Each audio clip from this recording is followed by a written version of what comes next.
In this video I'm gonna show you how to get that sweet guitar tone into your computer, but without needing a PhD in audio engineering.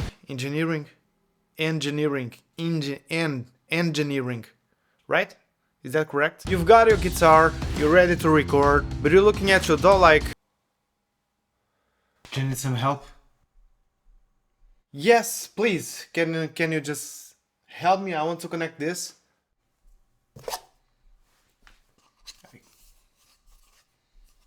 I can.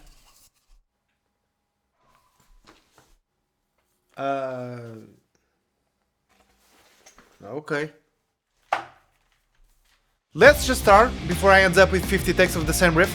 First, let's run through the basic gear. You'll need to connect this guitar into your DAW. Audio interface. This is how you connect your guitar to your computer. Popular choices include the Focusrite Scarlett, the Behringer UMC22 or Volt 2 by Universal Audio, which are all great budget options. Cables. A standard 1/4-inch instrument cable to connect your guitar to the interface. A DAW, your digital audio workstation. I recommend starting with something like Reaper or GarageBand if you're on a budget, or upgrading to Logic Pro, Ableton or Pro Tools if you're more experienced. Studio monitors or headphones. You'll need to hear what you're recording, right? So make sure to have a decent headphones or monitors. And of course, your guitar. And the good news is that you can record any electric guitar and electric bass. Now that you have your gear, it's time to set it all up. So you connect your interface to your computer via USB and plug your guitar into the interface. In your DAW, you select the audio interface as the input source. Create a new track for your guitar, adjust the input levels to avoid clipping, and just aim for your levels to peak around -6 dB just to avoid distortion while maintaining a strong signal. At this point your guitar is connected and ready to go. Let's talk about tone. Since we're going direct from the guitar into the DAW, you need some kind of amp simulation to get that full guitar sound, and there are a couple of options here.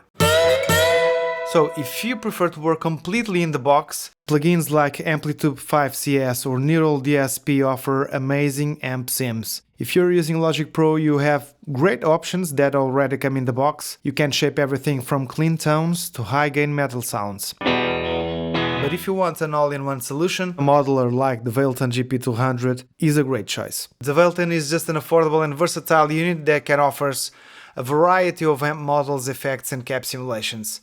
And if you want to know more about it, you can check the link in the top of the screen. You just plug the Valeton into your audio interface and record straight into your DAW. It's especially useful if you like having real-time control over your tone with physical knobs and switches. Personally, I like using a combination of both depending on the style I'm recording. The Valeton is perfect to dial a specific tone on the spot, and plugins just give me a little bit of more flexibility so I can tweak the sound later on. It's often best to record a clean sound first and then apply the effects like reverb, delays or even distortion, just a little bit for more control. Once you've got a sweet tone, it's just time to hit record. But there's one simple trick to make your guitar sound huge. It's double tracking. No, don't duplicate the same track. You have to record it twice. Here's how it works. You record the same guitar part twice on 2 separate tracks.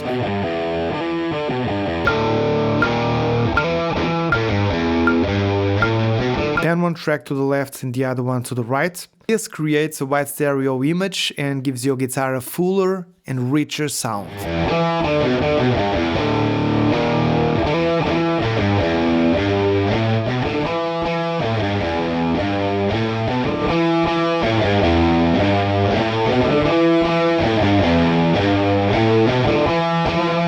So this technique is used a lot in rock, metal, pop, just to create that wall of sound. You just give it a try, it makes a big difference. Now that you recorded your guitar tracks, I want to talk a little bit about mixing. I have some few tips so you can have that clean and professional sound. EQ. Cut some of the low end around 80 Hz to 100 Hz just to make room for the bass and the other instruments. You can also boost the mids or highs, just if your guitar needs more presence.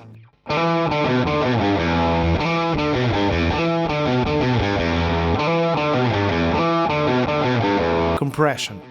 Add a bit of compression just to even out a little bit of the dynamics of your playing, and this will help your guitar sit better in the mix.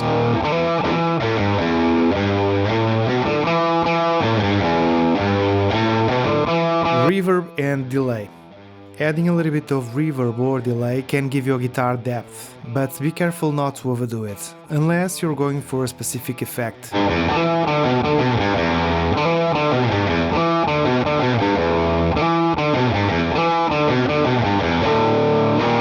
If you're happy with your recording and your mix, it's time to export. You make sure to export in a high quality format like 24-bit WAV or 320k MP3, just depending on where you plan to share your music.